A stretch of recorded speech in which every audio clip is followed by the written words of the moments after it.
Et il y a un paquet de chips sinon qui marche. Allez, je vais faire les chips. Bon, 1-0 pour Lille. Alors c'est dur parce qu'on était en train de dire justement que il y avait quelques fautes, les esprits étaient en train de s'exciter, s'échauffer. Évidemment, cette fin, regardez ce qui est en train de se passer dans les vestiaires. Il y a de l'agitation, il y a beaucoup d'énervement autour des arbitres, du trio arbitral qui est emmené aujourd'hui par monsieur Picirillo. Faut se calmer parce qu'il n'y avait rien à dire sur ce penalty, si ce n'est qu'il était tout à fait valable. Ouais, il est justifié, la faute elle est réelle de Jean-Jacques Pierre, surtout dans la zone de vérité.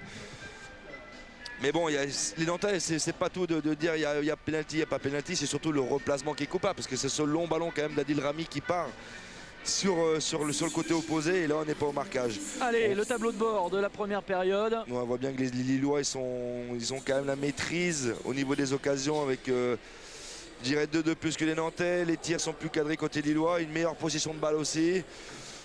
Et plus d'agressivité côté Nantais, notamment avec 14 fautes contre Lille ou Lillois.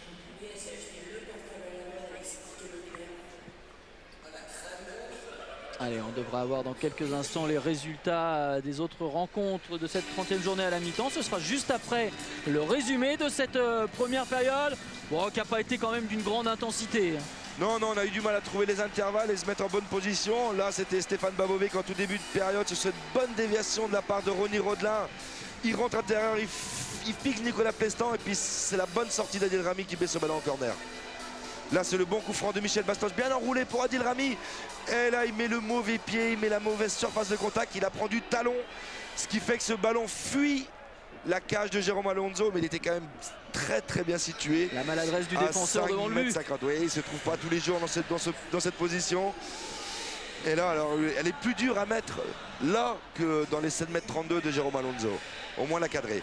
Une nouvelle fois, Michel Bastos qui va aller chercher le contact. Là, il voit côté opposé Eden Hazard. Eden Hazard, toute sa technique, il va aller fixer Guillaume Moulec, intérieur, extérieur, passement de jambe. Il retrouve Michel Bastos. Et là, l'arrêt de grande classe de Jérôme Alonso pour détourner justement avec cette main ferme.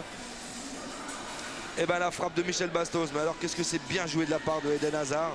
C'est remarquable aussi de la part de Michel Bastos. Mais c'est dommage que cette frappe elle soit un peu trop dans l'axe. Là, c'est le corner de Guillaume Moulec.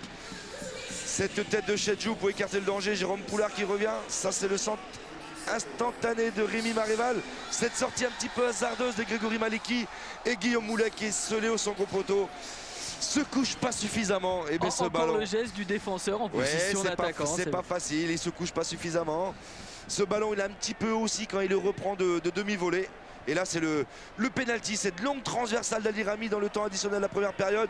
Eden Hazard, une nouvelle fois, intérieur-extérieur pour éliminer Jean-Jacques Pierre. Et la faute, elle est indiscutable de la part du défenseur nantais. Oui, donc je disais au moment où il y a eu la petite altercation dans le couloir des vestiaires.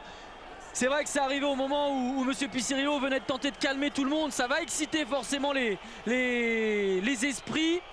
Mais il n'y a rien à dire, ce pénalty il est totalement justifié. Il n'y a rien à dire. Et puis derrière l'efficacité du Michel Bastos qui inscrit son 13e but de la saison. L'intérieur du pied, l'efficacité. Il a attendu le départ de Jérôme Alonso côté opposé. Là on le voit bien et il glisse ce ballon intelligemment dans le petit filet du portier nantais. C'est le feu follet en revanche de Lille. Ouais, Michel Bastos, il est brillant. Grosse activité, énorme joueur. Oui, même si il est venu plutôt dans le couloir droit, mais vraiment très performant. Allez, les résultats à la mi-temps, 0-0 entre Bordeaux et Nancy. Lorient mène à Grenoble, 1-0. Lyon mène 2-0 au Mans. Là aussi, c'est très compliqué pour le Mans. 0-0 entre Monaco et Le Havre. Valenciennes mène 1-0 face à Auxerre. Ce soir, 21 h, Caen, Toulouse, on vous le rappelle, ce sera en de larges extraits dans Jour de foot à 23 h avec Christophe Josse et toutes les équipes de Canal sur les terrains de Ligue 1 ou à partir de minuit si vous voulez en voir l'intégralité sur Foot Plus. On va se quitter quelques instants comme on le fait chaque semaine. On a l'habitude de vous proposer les temps forts de la journée précédente. La date, cette journée elle date de 15 jours. C'est Philippe Genin qui s'y est collé, qui vous a préparé tout ça. Et il a commencé son petit tour d'horizon. Voilà, et Toulouse comme Lille en bonne position pour jouer plus que les troubles faits, pour jouer vraiment leur carte maintenant dans la course à l'Europe, la course au titre même. Lille est à Caen. ce soir.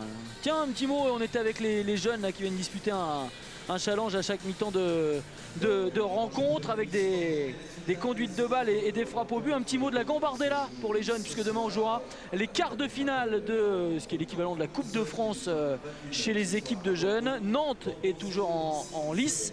Nantes affrontera Auxerre, ça c'est vraiment un duel de centre de formation.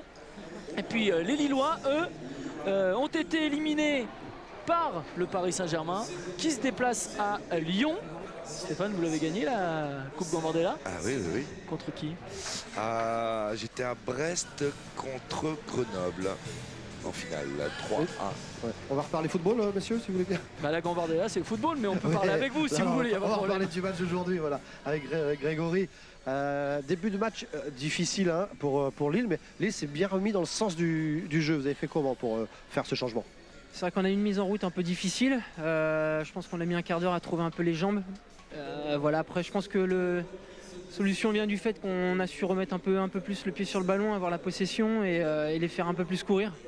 Maintenant, je pense que Nantes n'est pas forcément une équipe qui sait faire le jeu. Donc là encore, voilà, il faut continuer. Je pense qu'on a bien profité, prendre l'avantage. Et puis maintenant, il faut surtout continuer à jouer et chercher à marquer le deuxième but. Il y a un changement de côté de Bastos et Hazard, ça a fait du bien aussi. Ouais, mais ils sont assez libres dans le jeu, donc ils permutent. Et puis je pense que là, pour la deuxième mi-temps, ils vont du moins retrouver leur côté de prédilection. Merci.